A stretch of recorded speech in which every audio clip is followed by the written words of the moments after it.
এই দেশে কয়টা শিক্ষা প্রতিষ্ঠান পাবেন যেখানে হিন্দুদের ভূমি দান হয় নাই? কয়টা প্রতিষ্ঠান পাবেন যেখানে এই সনাতনী সম্প্রদায়ের অবদান নাই?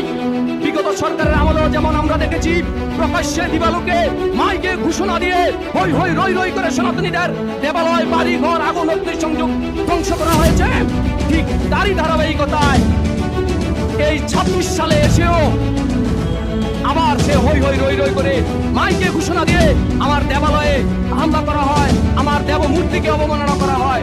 আমরা চাই অসাম্প্রদায়িক বাংলাদেশ, আমরা চাই সাম্য, আমরা চাই একতা, কিন্তু দুঃখ লাগে এই মৌলবাদী গোষ্ঠী পূর্বে যেমন হই হই করে একটি মহলের প্ররোচনায় সনাতনীদের মাইনরিটিদেরকে অত্যাচার করে এই দেশ থেকে বিতরণ করেছে, এখনো সেই মহলটি বিতরণ করার জন্যই বারবার মাথা চারা দিয়ে ওঠে। শস্যের মধ্যে যেমন ভূত থাকে তেমনি সরকারের মধ্যে এই মৌলবাদী গোষ্ঠী আগেও ছিল, এখনো রয়েছে। আমরা দৃঢ় কণ্ঠে